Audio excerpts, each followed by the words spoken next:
Hello, everyone. Good morning. You're listening to 90.3 WMSC Upper Montclair, and this is Weekend Wake Up. My name is Caitlin Aristizabal, and I'm joined by my co-host, Leslie Gallagher. Welcome to Weekend Wake Up, your weekly dose of lifestyle type news. Later on this episode, if you stick around, you'll be able to see our interview with Jack Powers, who's an MSU sophomore. He just released a new single, and he also wrote it during his midterms, which is absolutely insane. So we'll get a look at that later on today. Yes, very exciting. But first off, to bring in spring, here's Camilla. Hello, you guys. Good morning.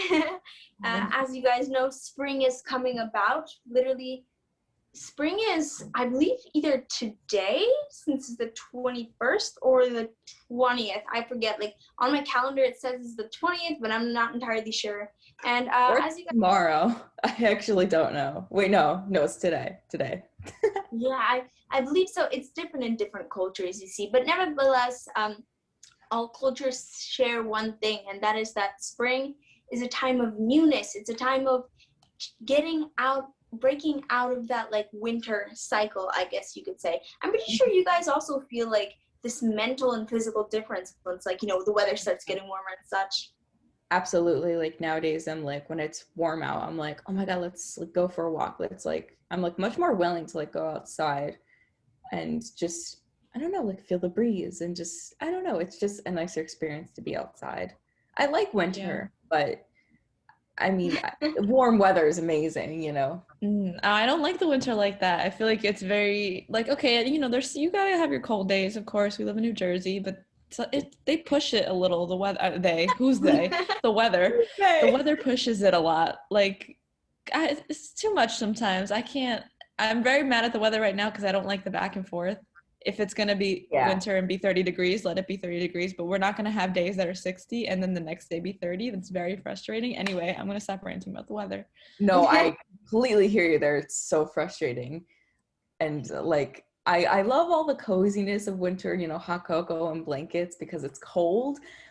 But spring, but like at some point it gets kind of not like old, but like I'm done with cold weather and I'm ready for spring. So. Oh dear, I know exactly what you mean. Apparently, actually, with that being said, you said like something about being old, like the same. That's apparently like a natural concept or like an aspect of winter. There's many things that are the same, many things repeat. We have the same routines. We want to keep ourselves warm. Like things you notice like get a bit sluggish. With spring, people get more productive. People want to kind of like get out there, do more things.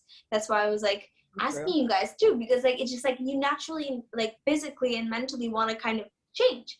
And with that being said, I want to actually introduce the fact that for ever since a long time, many ancient cultures and like practices such as Ayurveda, which is Indian holistic, like I guess it's an Indian holistic like ideology, and like in Chinese medicine, like according to like those ancient practices, spring is expansive and outward. It's like moving. It's like, time to welcome change.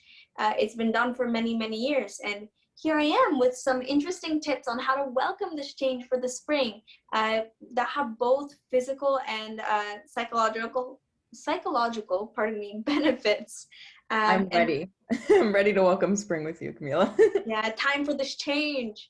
Goodness. So one of the first things you can do, I'm pretty sure you guys know this well, but is spring cleaning. Well, you could go like to cleaning your closet, cleaning your kitchen, cleaning your home, anywhere you live, as long as you're clearing some kind of clutter. It has been noticed that in winter, we often like, I don't want to say we clutter things, but we often like, we're not as tidy as in spring because things are sluggish. We're like doing the same thing once again, trying to keep warm, trying to keep things like in order, but like we're not really doing many things. Once again, this is just like according to like main studies. Like I don't know how is everyone, if everyone has like rigorous routines or not, but according to like the main studies, many people often they kind of like keep things and like procrastinate too. And clearing this clutter allows you to have this mental freedom as well as this mental, I guess, break from, as it may sound, from your own routines.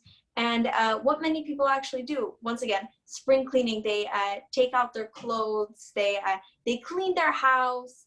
But what I highly suggest to do is actually, clean out your closet, clean out all the many things you don't use, and donate them.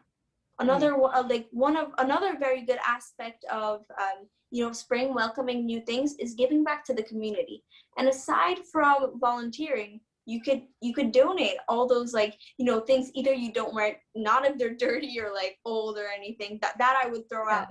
But donating to the community. I'm pretty sure you guys are aware of the Lenten season and the Christian holiday of Easter. Usually that's when during that holiday, well, I don't want to say during the holiday, but during that time period, many people want to donate, give, whether they give something up, for the greater good. Go ahead, Leslie.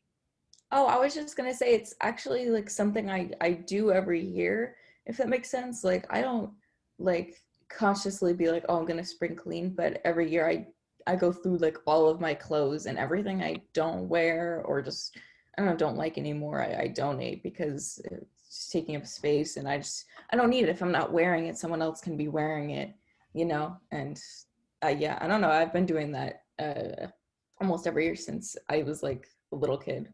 Something that my family always did. Yeah, it's subconscious almost, isn't it? It's weird.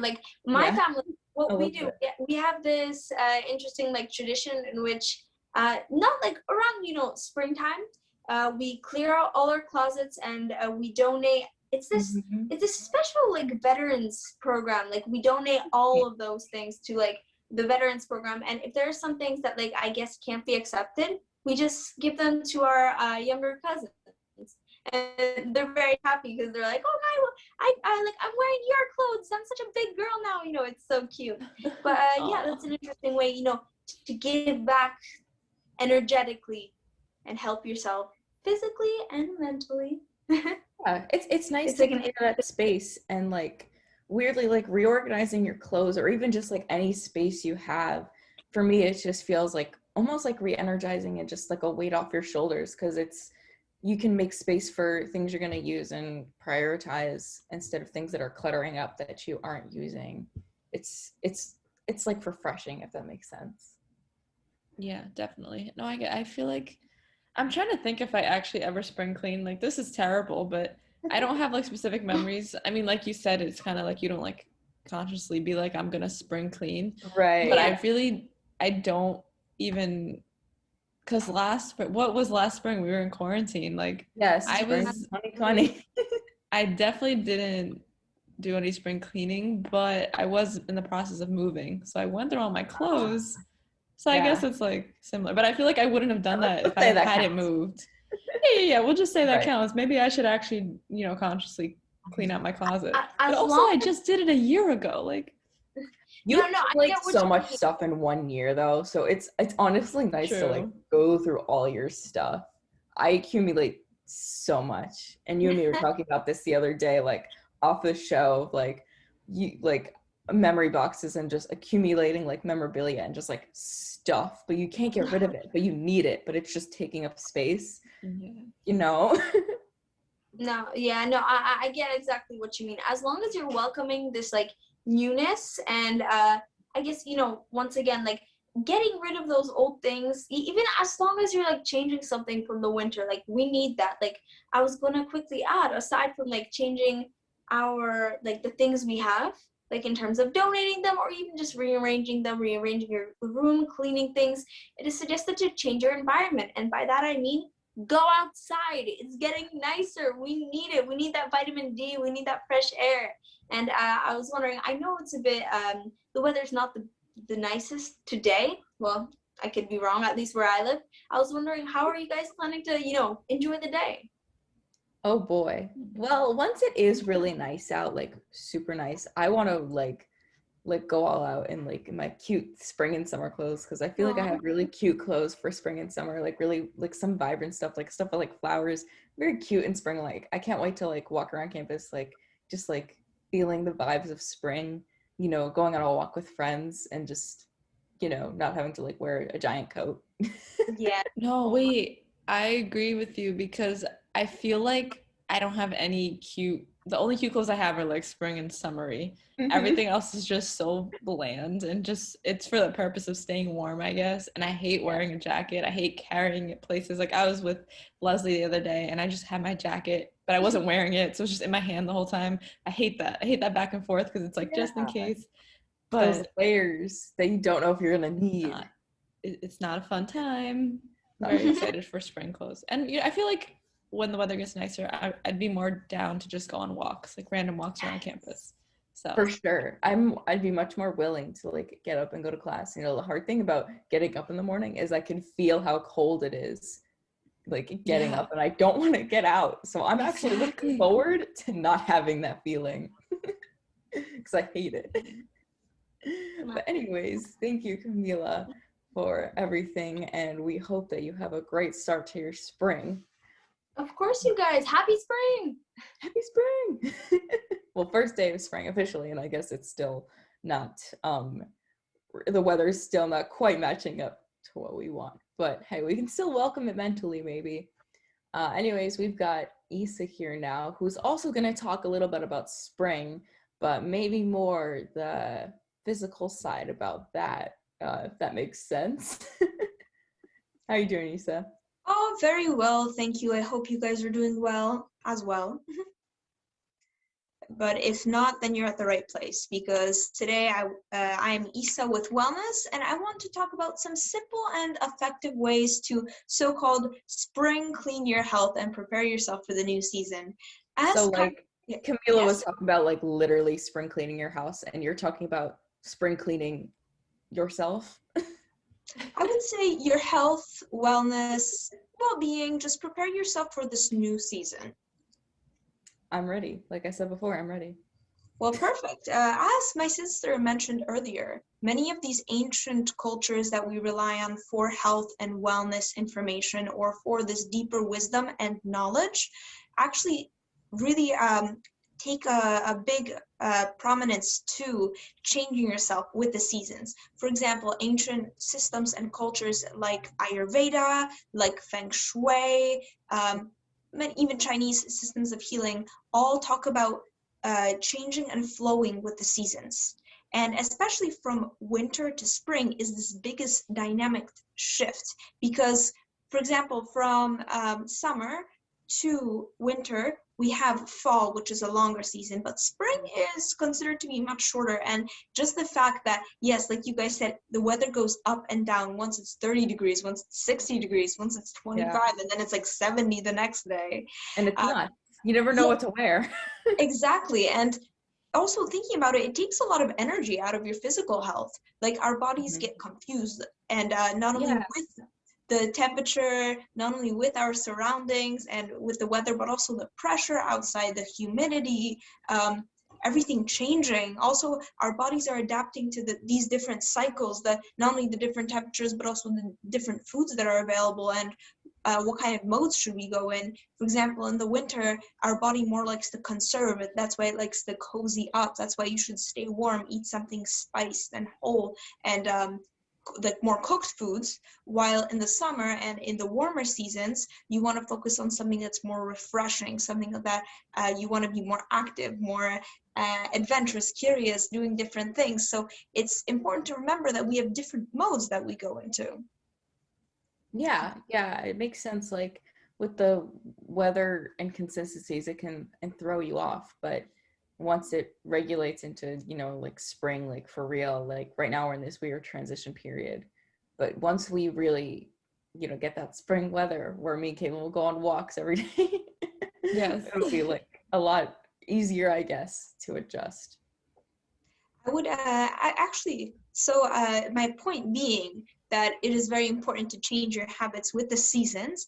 I was wondering, I know that you previously mentioned some things that you do with Camilla, that you find yourself spring cleaning, you find yourself wanting to go be active, go for walks. And I was wondering, through this transition period, what are specific things you find your body doing, or like you find that you're physically reacting? For example, I find myself that my sleeping patterns often get thrown off, and I tend to either wake up very early or later.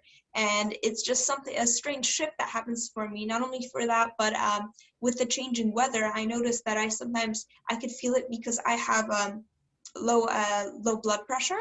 So I could often feel if the weather is changing or if the Wow. pressure goes up and down. That's pretty nuts. I'd say like I don't know if this is really a habit, but like I definitely notice a bit of a mental change. I love winter, but I do notice myself being a little bit happier when the sun is out and I can see it shining and I know that it's warm out. I notice that I just am instantly like happy by that fact and I'm excited to like go outside, which normally I'm just kind of like I don't know, I'm not like a hermit per se, but I do like the indoors, you know, like it's my safe space. I like it. It's cozy here, you know. So yeah, I find myself wanting to go outside more and just being excited by warm weather. And I feel a bit of a mental shift there. Yeah, I was gonna say something similar too. Like I would prefer to go outside in the spring, so when the weather's nice, like I'll actually maybe get up and go places instead of being all cooped up in my room, or just like when I go out, like I'll be more excited about it because I still go out now, Yeah. but I'll always complain about the weather and the wind Oh my on God. campus. I The will wind. never stop complaining. It's the wind. It's crazy. Okay. It's insane. And also my birthday's in the spring, so I'm kind of biased. Like I love the spring and I just think it's a very nice time because it's like a little in between. I mean, if you have allergies, it's probably not great for you, but I love the in between. Like it's not too hot, it's not too cold. Same thing with fall, not too hot, not too cold. So summer like and that. winter are just the extremes, and we don't need the extremes. It's true. Oh, I completely agree. In fact, Caitlin, I'm just curious, when's your birthday? May 1st. Oh my, that's so nice. That's actually Polish Independence Day, so that's really cool. Really? Yes. That's Wow. cool. Oh, I just learned something new. I love it. Well, I always learn new stuff here, but that was really cool because it's related to my birthday. Well, you're going to have an amazing, historical, significant birthday. But anyway, continuing on to my segment, what I want to discuss are some simple ways, based on what you guys said, to transition from this, I would say, winter wellness lifestyle into more of a spring lifestyle. So then all these shifts that, for example, I have with sleep, with energy, or like you guys mentioned, with like wanting to go outside and be more active and be more happy, how to have these shifts affect you more positively rather than negatively. So first and foremost, based on what I'm hearing, is that a lot of you like to, many people like to go outside, spend more time outdoors, going out with friends, being active. And that's a general tip to remember, that when warmer weather comes, it's good to go outside to spend more time with the fresh air. But also they say schedule your day around the sun. So that means that try to rise with the sun, try to go to bed when almost like when the sun sets, try to just relax and be indoors, but try to be outside as much as possible as long as the weather permits. You see, that's so funny that you say that you should be like relaxing like when the sun goes down. It just reminded me of like me doing the exact opposite when I was a kid. Me and my friends would like all the people who like lived in our neighborhood, like all of our parents would like sit around a fire late at night and they'd be relaxing and chilling, but all of us kids were like running around and playing and like super rambunctious and like full of energy at like 9 p.m., which was like super late at that time in our lives. Like 9 p.m. was like, oh boy, it's 9 p.m. Better go to bed soon. Yeah, exactly. It's so late. Like, I mean, what's important to remember, why is this so important, especially when we're older, like children themselves have a lot of energy, so it makes sense that they should tire themselves out through so much play, through running around, especially before going to bed. But usually for adults who have already, I would say, fully developed cycles and systems in their body, this is important because we have certain rhythms called circadian rhythms, which allow us to sleep and balance energy. So when we schedule our day around the sun, when we are aware that we should rise with the sun and then we should go to bed as the sun sets, or after the sun sets, of course, just more relaxed, our energy is balanced better throughout the day, and it allows us to get a more restful sleep and just regenerate our whole body and mind, and Yeah, definitely. I remember having a lot more energy as a kid, and now I'm just tired. Like, I don't know, maybe not like all the time, but like way more tired than before. I used to go around running like for hours. Not like athletic running, just like playing with my friends, like running around the backyard. Yeah, definitely different as an adult. And I feel the second most important thing, at least from my opinion, when it comes to scheduling your wellness to fit into the spring parameters, is to eat seasonal, fresh fruits and vegetables. Now, this is very important because everything that grows around now, like everything that grows in the winter or in the summer or in the fall and in the spring, is all, you have heard the term seasonal. Like currently in this season in spring, the foods that are popular are like peas, carrots, radishes, mint, cucumbers, tomatoes. Now this is important because when these things are fresh, they often have the most nutrients. It's not that they sit somewhere in a refrigerator or they freeze over time, which often takes out a lot of their nutrients. So it's important to remember to eat seasonal. And the easiest way to do this is to add fruits and veggies like this. You could easily look up fresh spring foods or seasonal foods and add them to salads, roast them in olive oil, add them to lettuce wraps, or add them to sandwiches, or even throw some into your smoothies. They really help, and it changes like your spring for the better because it really balances those energy cycles and really balances all the minerals in your body. Yeah, you gotta eat right to feel right, and it'll be great to feel energetic as the spring is coming in. But thank you, Isa, for all your wonderful tips. We love having you on. And just to wrap up, I would like to say that all my information was taken from Corporate Wellness Magazine and the Mayo Clinic magazine. So if you would like more information and see more statistics, please be sure to check them out and review their studies. Moving on, we have Allie here to talk about some entertainment news, which I love, all entertainment updates. So very exciting. We need some new movies and TV shows to watch. Let's go, Allie. What have you got for us today? Hi, everyone. So first thing I want to talk about, something very exciting. Oscar nominations came out. The Oscars. Don't even get Caitlin started, okay? She's been talking about this all week. I know. I'm super excited to talk about it right now. So the Oscars April 25th. I kind of wanted to start off with asking, have you guys seen any of the nominated films, and like what are your favorites if you've seen them? Okay, I saw Judas and the Black Messiah, which was really good. I saw Soul, which is nominated for Best Animated Feature Film, and yes, I started Ma Rainey, but I didn't finish it yet because school. Yeah. Well, me and Caitlin have a loose plan to try and watch all of them before the Oscars. So by the time around, I'm gonna try. I try to watch them all every single year. It doesn't always happen, but I do try my best. So that is the plan. Maybe I'll actually watch every single one. Well, between school and everything, maybe you watch half of them, I watch half of them. We just fill each other in. That's kind of fair. I'm still gonna try to watch them all. No, same. Yeah, I would honestly like to watch them all, just because when I'm watching the Oscars, I want to have like that informed opinion. I mean, most of the time I don't get that into it, but I want to. I'm very into it. I watch it every single year, and I was telling Leslie, I always, for all the award shows, I didn't do it this year for the Grammys or anything, but for all the award shows, I usually print out ballots and I make my friends fill them out. And last year I did it, but since I'm the one that's mostly into it, so I got a prize because I wanted everybody to participate, but then I won because I like that stuff, and I kept the prize. You won your own prize. Yeah. It's so funny to me. But my friends did it. They were involved.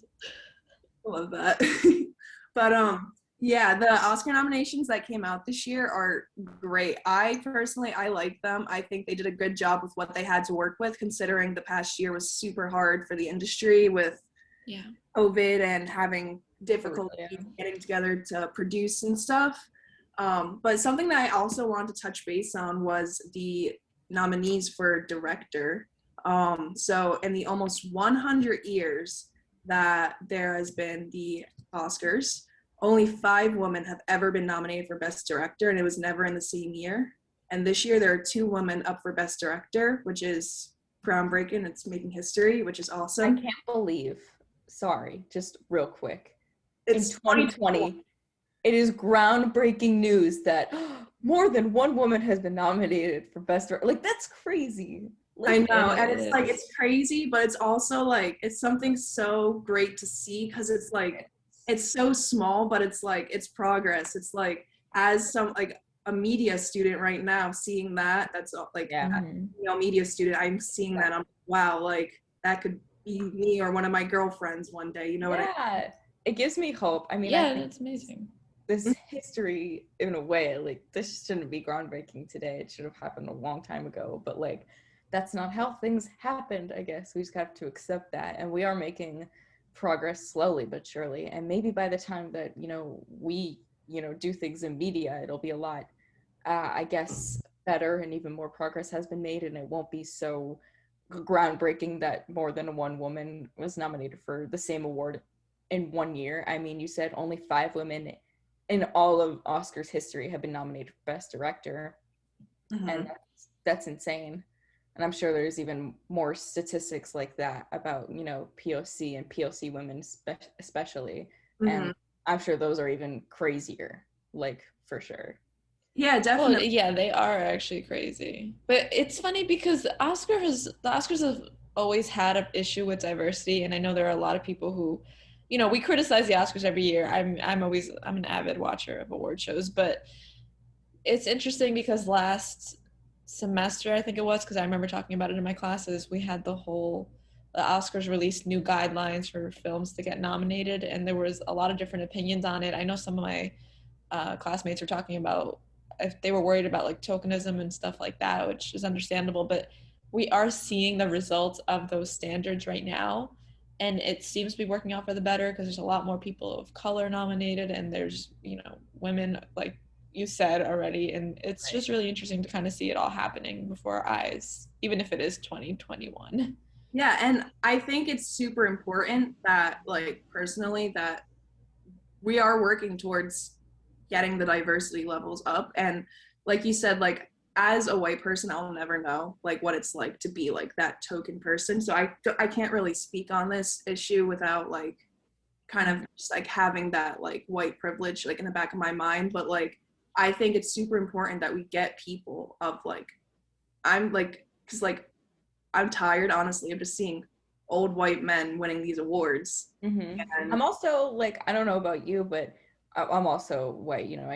I'll never understand what it's like to, be a person of color, because I'm not. But I'm personally tired of seeing like the same like cute white boy meets cute white girl and they fall in love. Like, it's boring. It's like, let's get some diversity in here. Let's get some more interesting background stories, maybe even like cultural stories, and just also like, a little on unrelated note, like LGBTQ plus stories too. Like, seeing the same stuff over and over, it's kind of like, okay, we get it. Like, yeah. let's actually reflect what this world looks like, Yeah, definitely. And I think, like you said, it just, the more diversity we have in the nominations, it's going to equal more diversity in the films we watch. So it's not going to be the same storyline over and over again. And we're going to be able to see like different stories and different techniques for shooting films and TV shows that we haven't seen before. And I feel like a lot of those techniques and stuff are very good, and like they deserve to be credited, but they're not being credited, unfortunately, because of the prejudice, I guess, and how old white men are running the Oscars still, and they have been running it for the past 100 years. And new faces in there. yeah, it's time. I agree. It's time to definitely get some new faces in there and change up who is nominating these people, because we are seeing some progress though, but I would like to see it go further, especially like last year when oh my god, I'm blanking out on it. Parasite. When Parasite won, Parasite was the first ever international film to win Best Picture, and that was great for, I think, diversity. Some people were actually mad about it, and I'm like, why? It deserved It was because it was like, it literally was such a good movie. I know people not like, I don't like yeah, I think some people were frustrated because it was an international film, because like I guess they just wanted like, I don't know, American films to just win. I don't know. I did see some beef on social media, completely unjustified, But Mhm. anyways, who are these women who are both nominated for Best Director? Let's give them a Yes. shout out. So I wanted to shout out them. Chloe Zhao, who directed Nomadland, which is also up for Best Picture,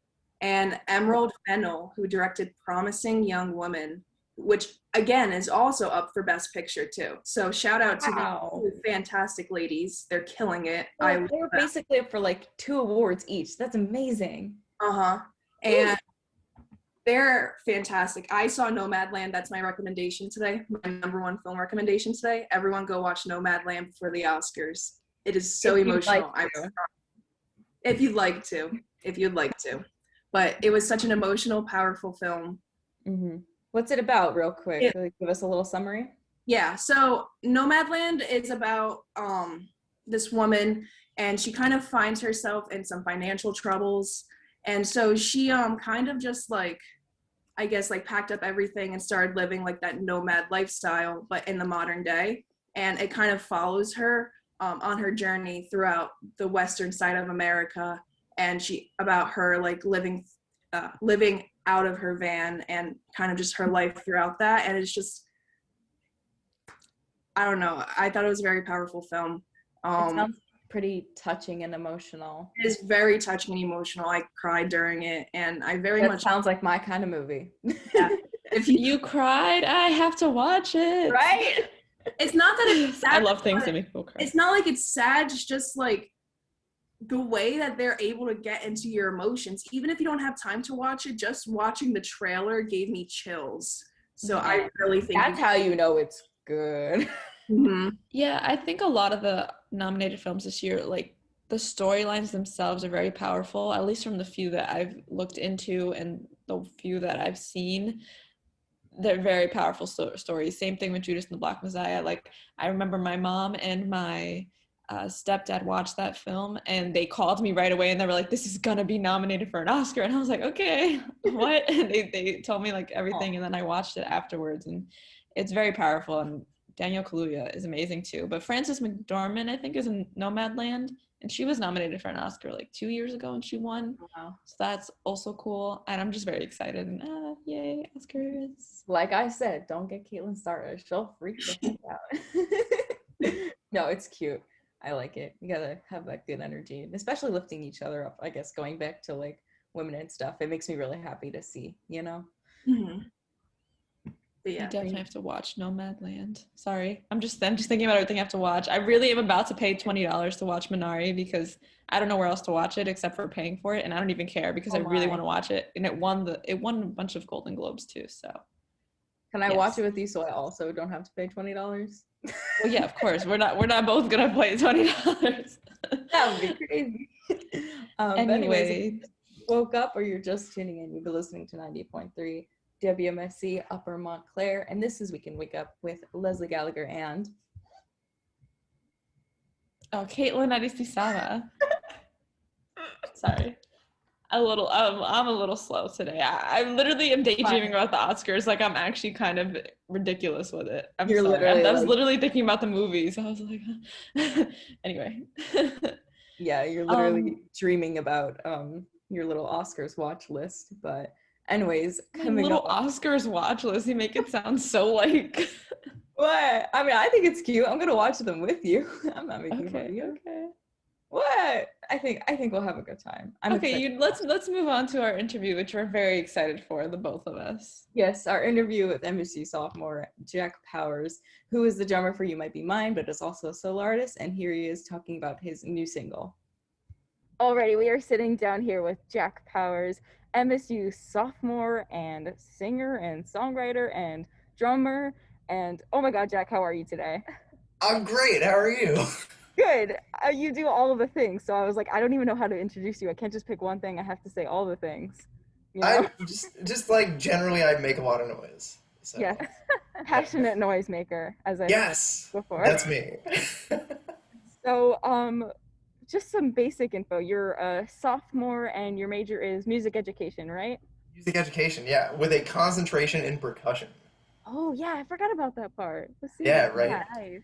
Very nice, very nice. Well, welcome to We Can Wake Up. It's great to have you. Oh yeah, dude, thanks for having me. I'm so happy to be here.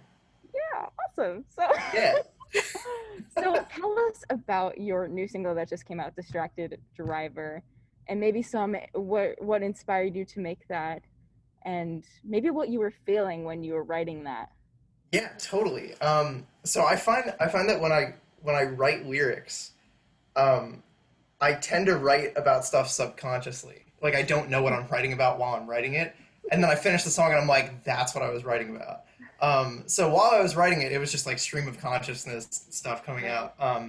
But later I realized that I was writing about an anxiety attack that I had in a car. Oh Um, wow. s- yeah, so Then this happened last semester. There was like a lot of stuff going on in my life, and I was in the car with somebody, and it just not a good time for that. yeah. Were you driving in this particular No, instance? I was the passenger, Okay. and if you see the music video that also came Yes. out, Oh yeah, um, we watched it. I was just gonna say, like, when you said anxiety attack, I feel like I could kind of see that coming through in the video, which it's an amazing video, by the way. thank Yes. you, And thank if you. you guys would like to, if you'd like to check it out, it's on Jack Powers' YouTube page. You just gotta look up Jack Powers and the music video for Distracted Driver. So if you want to look that up, you can check it out and see Thank what you. we're talking about. Yeah, yeah. But so in that music video, I get in the passenger seat, and I'm hanging out there, and the car drives itself, and it's like Mhm. it's a trip. So Yeah, I love how it progressed in the music video where at first like these hands were coming out behind your shoulders and then towards the end they were even getting closer to your oh chest yeah, and your heart. And I oh guess yeah. that sort of represented the escalating anxiety that you felt in that time of your life. Absolutely, and what I was going for, and what the whole song is really capturing is the fact that when you have something like that with such strong emotions, um, the thing that actually was so off-putting to me because I had never had anything like that before, was how physical it is. Mm-hmm. Like and that's what the chorus is about. It's like the physical feeling of sinking in your chest, and Yeah. you're like, wow, this is physical. It's not just a mental thing. And Yeah. that's what the hands are. They're physically grabbing onto me with that. So Yeah. I feel like an anxiety attack can start with like one thought and then it escalates. And before you know it, you're like sweating and panicking. yeah, You feel like you're being choked. Like how those exactly. hands were near your throat. Like, Yeah, fair. That's yeah. the hands from the back seat. So, Yeah. Yeah. Yeah. yeah. Do you think you usually write about things like that, or is it really just anything that you feel in your life, just in general? Well, you know what? It's crazy. Like, a lot of I mean, it sounds like cheesy. Maybe it's not cheesy. People do this. Most of my songs are like love songs where they're like based around a person that I'm like talking to or dating or whatever. Um, and I won't necessarily get into it right now, but this song is also about that, but just in a Oh, less direct way. So all of my songs are like kind of about other people and their effects on my life and that makes whatever. sense.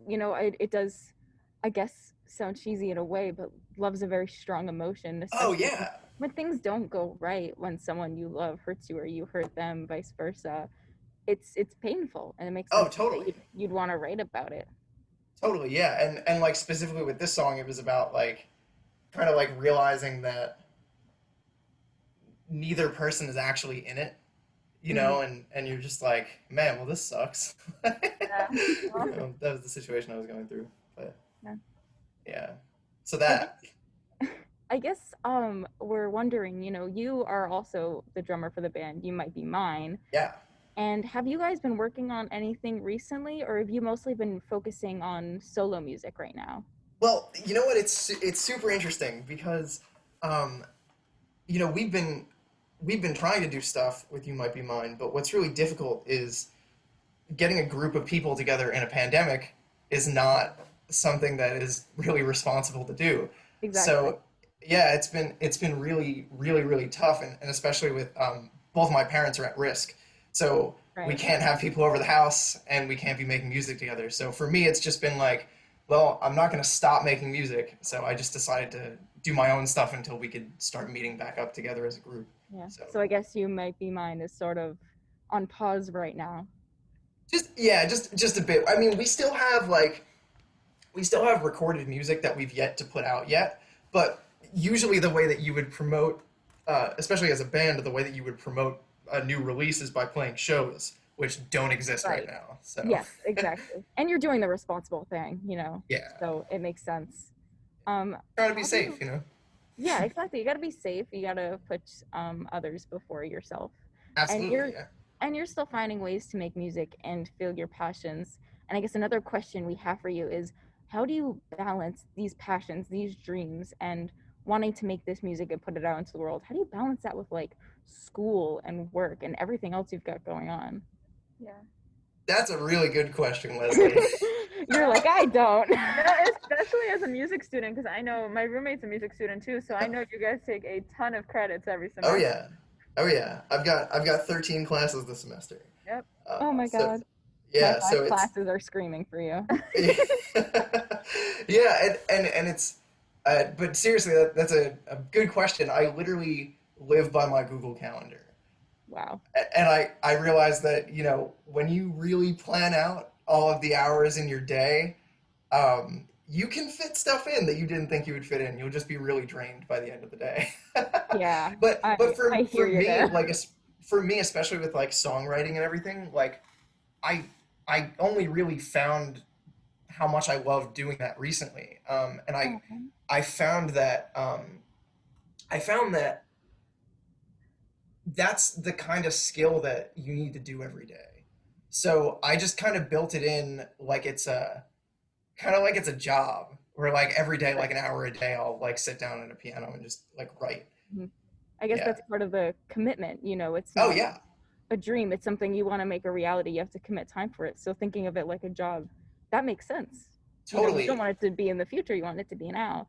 No, totally. There's a book called The War of Art, and it talks a lot about making basically like he uses the phrase like turning pro, where you take something like a creative field and you decide that, okay, I want to do this seriously.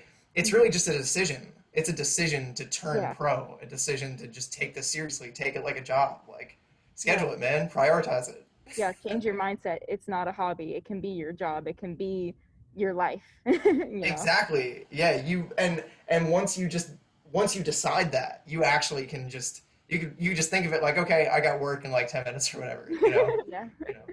Yeah. How long does it take you to write a song by yourself? Since, you know, being a solo artist, you have to do the producing, the sound mixing, the singing, the everything. How long does that take? That whole process. How long does that take for you? So it really depends. This song that just came out is the absolute exception. This song I did the whole thing in 2 weeks. Whoa. But and that was during finals, which was a whole different. Yeah. Are you so okay, Jack? yeah. See, like, this is where it gets muddy because like I should have spent more time on my finals. I ended up being fine. Like I got good grades on my finals, but like You totally did it all somehow.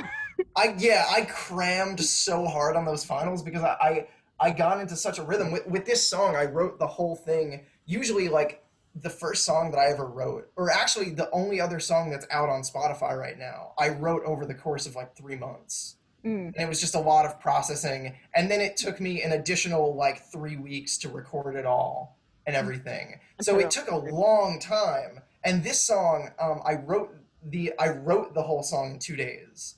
And it just like came out, and then I sat down and produced it over the course of 2 weeks, or over the course of like the next like week and like that half a week, because I was just like, I got to do this right now. Like I'm sorry, finals, I have to do this. It makes sense. So you're feeling strong emotions that it just kind of come out of you. Oh, you no, know, yeah. It couldn't wait. You like had to just do it while it was fresh in your head. I've definitely had that feeling before. And you know, you asked about like the different instruments and the production side of it, and it's so interesting because we live in such a different time than has ever existed for independent musicians, because if you have the right equipment, the writing process, the producing process, and the mixing and everything, it all can happen at once because I just have my setup on my computer, right? And I just plug my instruments in, or I mic them all up and everything. And while I'm writing the different parts, I'm also recording them. Wow. And as I'm recording them, I'm like mixing them around and doing all that stuff. And it's like for this song actually, I wrote the melody and the guitar part, and that's what I did in like 2 days. And then the rest of it was like I sat down and I got super inspired by this band called Hers, and they for them they're just a bass player, a guitarist, and then they program a drum machine. Oh wow. So I was like, oh, let me try that. So I took Like I can do that. If they can do it, I can do it. literally I took my little keyboard here and I programmed out the drum machine for the whole song, and then I was like, oh, that's cool. And then I laid down the bass, and then I just threw in a bunch of guitars, and then there's the song. It's done. That's incredible. No, that's awesome. So do you think that you're the kind of person that while you're writing a song, so it's a very independent process, but were you the type of person to kind of show your friends as you were going through that process? Or was it like at the end of the song, you would go to your friends, like, you need to listen to this, look what I made, I need your feedback, like? You know what? It's really funny. I like apparently it is criminal how much I don't show people the things I make. Huh. Yeah, I'm like, because I don't know, and if anybody who's listening has done similar stuff, I'm sure, but you know that you go through like a love-hate swing with the stuff that you write, and especially with stuff that's so personal. You know, you go through phases where you're like, wow, I don't want anything to do with this. Like, I you know, I don't want anybody to hear this or whatever, right? Yeah, so I go through like phases like that sometimes. So often I will just record songs and they will live on my computer until I'm like, okay, maybe I should show somebody this. Yeah. You'd rather show someone the final product because you know at that point it's good and it's like polished. Yeah. Well, actually, I think the only exception, well, there's two exceptions. One's my dad. Aw. But yeah, I'm really close with my dad, and he's into music and everything, and he's been kind of like managing my band since we started playing out and everything. Oh wow, So that's he's so cool. he's in the process and everything. So like, I mean, Papa I don't show him a Powers. lot, huh? It's like go Papa Powers. Oh yeah, absolutely. And if you watch that's a different thing. But when you get to the end of the music video, he's listed in the credits as like executive producer. Oh my god, I have to go back and check that now. That's so funny. Yeah, So cute. yeah. Is he a musician too? Does he do that for work or is it more of a hobby for him? No, well, so he played drums in a band in high school, and then he taught me how to play drums, and then that's what got me into like actually playing and making music and everything. So no, yeah, but so like I'll run stuff by him sometimes because I'll be like I have a room with all my instruments in it at home, and he'll walk in and he'll be like, hey, like, what are you working on? Like, you want to hear it? Oh. Put in the headphones, and yeah, so I'll show my dad stuff, but also my good friend Kyle in my band. I've been he plays bass for You Might Be Mine, but he also writes and does all kinds of music on his own, and we've been playing some stuff together. So with that, it's like, you know, if we're gonna play the song together, I have to show it to you. So Yeah, that makes sense. Yeah. I guess one last question I have, and I hope you have an answer to wrap this up, is that is there anything else that you're working on? Do you have any ideas for songs to make in the future? Can you tell us about it? Oh yeah. Without revealing too much, that is. No, yeah, I have I've got like 6 songs like done. What? Whoa. Yeah. I was not expecting that. Jack, that's so exciting. I'm so excited. Yeah. Yeah, because I've been, you know, I started writing and everything in March, and I had all these songs that I've written, and over the summer and everything, I've been stuck at home, so I've just been recording them and working them out and everything. So I have these songs that are basically done, and wow. What I'm doing right now, actually, what I did earlier today is I just storyboarded the next music video, and that music video is going to be for the single that's going to kick off this like EP album thing. Like 6 songs isn't really an album, but they're all thematically about the same thing, and it's a pretty lengthy thing. Kyle, I actually do not sleep. Yeah, our line producer Kyle Papitone wants to know, do you sleep? The answer is no. Yeah. Alrighty, thank you, Jack Powers, for coming on our show today. Thanks for having me. I'm so excited to see what you do next. I love Distracted Driver, and all of your past work with You Might Be Mine. Thank you. We look forward to seeing what you do next. We're gonna have a listening party. Well, we're gonna have a listening party Yes. with all your stuff when it comes out. We could get it. We could get it. We could get it premiered on the station. Let's do it. Yay for interview. That was a really fun interview, Leslie. Jack is literally the sweetest person on earth. I freaking told you. I told you. like Yeah, 2 seconds talking to him, and I was like, oh my god, I love him. He has so like sweet. a beautiful So smile, talented. good energy, and he's just talented. Like He's very good at talking Maybe we too. should- like he's almost one of those like too good to be true. Like they're Jack. Like Anyway, we have Jake and Lauren here to talk a little bit more about Jack's interview and his music and the music video and all the great things he did, which I think I'm obsessing over a little too much, but I want to hear what the both of you have to say. fangoing a little bit. What were you guys' first impressions of like this music video?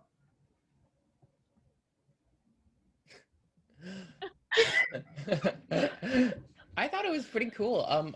For the music video, I have to say, it was really well like produced. I don't know if he got in contact with some film majors or something, but yeah, like it's really impressive with the lighting and I don't know, just how professional the production of that goes for the music too. I'm not sure what resources were at his disposal, whether he had access to some sort of studio or like other I don't than that. think so. Yeah, I know. Yeah, no. His band used to record in a studio, and then COVID happened, and then they weren't allowed to. I think he just does everything at home, and I don't even know how. It sounds so professional. No, it does sound really good. He must be a pretty talented mixer or something like that, because it sounds pretty good, at least according to my amateur ears. But it's really impressive stuff. I agree. I was really impressed. And usually when people like make music videos and stuff like that, I feel like I'm kind of faking it sometimes, like, oh, that was really good, but I know it was made in like Windows Movie Maker or something, but that was like really good. It was really enjoyable. Oh my god, yeah, no, I know what you mean. I feel like music videos are so hard to pull off. It's so easy to like make them dumb, like I don't know, like like I guess or make to be them feel like not professional, I think what was good about Jack's music video is that it had a relatively simple concept, if that makes sense. Like it was like one location, and like how he said in the interview, he made it look like the car was like moving, but it really wasn't. It wasn't actually driving. I mean, he said one little part of the music video, like one little shot, was just him driving, but other than that, it was completely like still. But you would never know that because of the way that they filmed it. Wow, I didn't even think of that. That's really interesting. It is really interesting, because I was like, I've heard that filming in a car is really difficult. Like, see Kill Bill, that whole thing.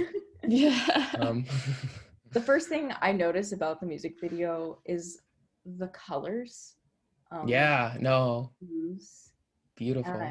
I love that. I feel like it created a good mood for it. For one, it was like an aesthetic. I feel like it reminded me of that one video of you, Jake.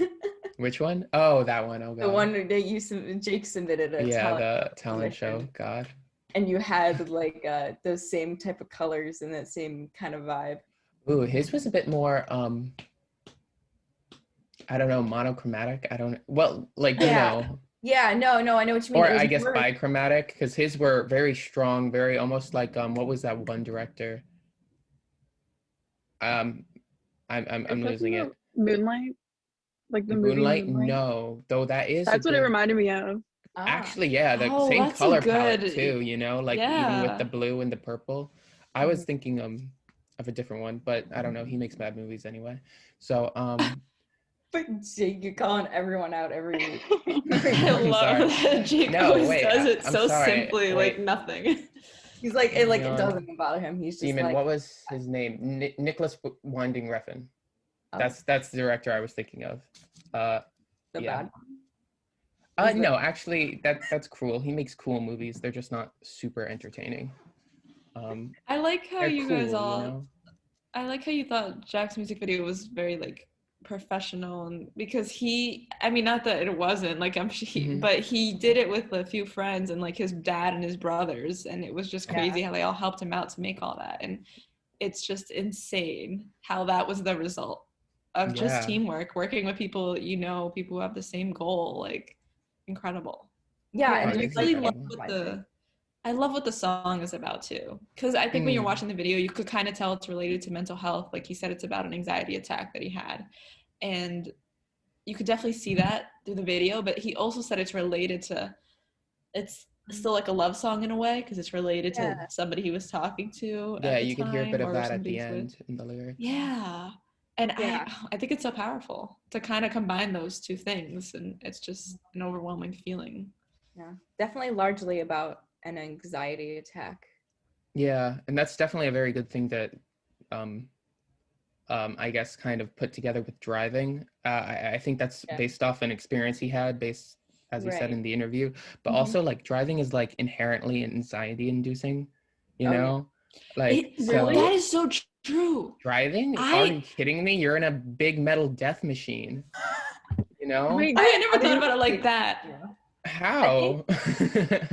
I think it calms some people down, and then it induces anxiety for other people. Like for me, I'm not like an anxious driver, but like if I don't know where I am, I get a little anxious. But some people like going just for drives and chilling. Were you gonna say something, Lauren? Does nobody else agree that, like, does nobody else go on relaxing drives, or am I the only one?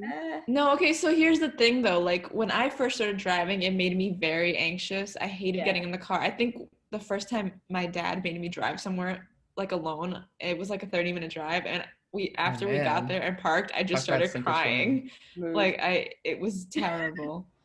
Wow. But then like as I kept going on, it literally wasn't until this year, like, well, not this year, last year, 2020, because of the pandemic, and my mom started letting me drive to work because we moved, so she had no choice but to let me drive to work. And then driving alone became peaceful. But when I was learning to drive and having people in the car, so anxious. And every time, even when I first started driving alone, I was still anxious, and I was always like, something bad's gonna happen, and it was just really bad thoughts. But now I love just driving alone.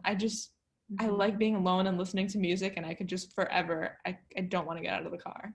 So it was a really interesting transition. That's exactly how I feel. So I thought it was relatable because I would go on drives to like let my emotions out, and like sometimes I guess it kind of backfires, in like being alone and being able to like blast music sometimes helps you feel better, but then sometimes it also lets your emotions like get out of control. And that's how I interpreted the music video. But I didn't know that like other people get anxiety just from like driving, so that's like a completely other side of it. I think it's like the potential of I mean, you're in like this large vehicle, you got like the power to be, you know, get in an accident and stuff, and especially that's like always my thoughts, and especially like it's, I don't know, maybe this is just me, but it's more stressful like driving on highways and such, and living in, you know, Montclair. It's like that's, you have to like get on the highway to like go anywhere. Oh, you live in Montclair. Driving up here is so horrible. It would not be relaxing. Awful. See, I'm from this part of Jersey. Like this is where I grew up around here. So like it was always like, it's very like on the go, like. You were raised in the darkness. I was born in it. I don't know. That was a bad joke. Anyways, Lauren, did you want to talk more about how mental health relates to the music video? Yeah, so being the typical mental health segment host, I wanted to find the definition of an anxiety attack so people could know, because he said that it was about an anxiety attack he had in the car. So helpguide.org defines an anxiety attack as episodes of intense panic or fear. Anxiety attacks usually peak within 10 minutes, and they rarely last more than 30 minutes. But during that short time, you may experience terror that's so severe that you feel as if you're about to die or totally lose control. Wow. Yeah. Yeah. And I thought a lot of the lyrics perfectly like encompass that. For sure. Definitely had that. And also even just the music too, like even though the music itself kind of had a relaxing vibe, I guess the words kind of, or the lyrics more spoke on the actual anxious part, which is kind of ironic. if that makes sense. No, yeah, it makes sense. And parts in the music video, like in the music video, there's like hands that come Yeah. behind the seat and like are like grabbing at him, or at one point it like covers his mouth.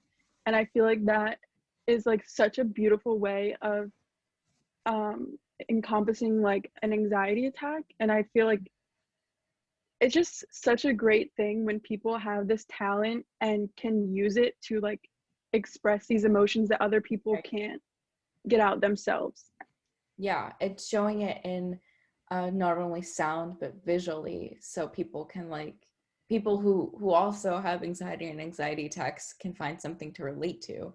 And he's put it to words, and he's put it to like this action of like the hands coming over his mouth and his throat and his chest, like that sums it all up for anyone else who's had an anxiety attack or has had general anxiety. You know, that's how that feels. Just like, I don't know, for me it's like my throat closing up.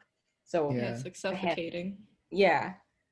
Yeah, I think he illustrated that like perfectly there. Yeah, and there is that kind of interesting thing how like, you know, it's about this like intense anxiety attack, but the music itself is very like kind of mellow and kind of comforting. And I think that's a really cool kind of way to kind of like talk about something without like, because there are ways to go about it where like you make it sound intense and making it sound like very disturbing, like, you know, like even in the music video there's stuff with like the hands and, you know, stuff like that, but at no point is it like, you know, scary, you know. So it's almost like a sort of something you could take solace in, something that you could kind of you know, it's kind of at a safe place, I guess. Yeah, it's an enjoyable way to relate to it. It doesn't like upset you. Right, yeah. And especially with the music being like, it's such a jam. Like, I don't know, I didn't feel anxious listening to it, but I definitely felt like seen in the music video. I just, everything, like, I was like, oh, been there. Yeah, that's a good way to describe it. Yeah. Is that like, what kind of music do you guys like when you're like dealing with anxiety? Since we just said. Oh boy. Oh boy. I could go on. So for me, okay, it's almost, I go both ways. I go like soft acoustic, like, but like, I guess like wallowing music, you know, like, for me, the big one right now is Elliott Smith. I don't know if anyone's familiar with him, but he's a really well-known singer-songwriter from like the 90s and early 2000s, and just makes these beautiful, heartbreaking songs, very acoustic. But I also kind of go in the other direction, which is songs that really sound like intense anxiety attacks. Like a big one for me is a smaller band called Awake But Still in Bed.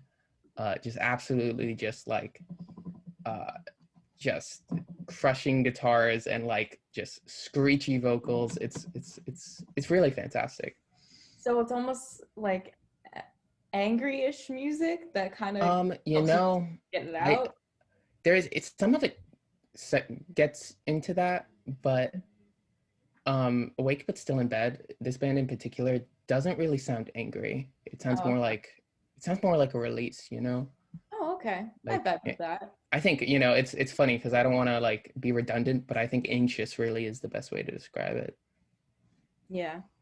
I like calming music, but also sometimes I do actually like pop music sometimes, because then it makes me want to like dance and get up and like jam out. And that can just relieve some stress, just like moving around or just being distracted by a pop song, because it's like very energetic, but I'm putting that negative energy and turning it to positive energy. So it depends my mood, but like either really calm, like simple, like lo-fi chill music, or like really energetic music for me.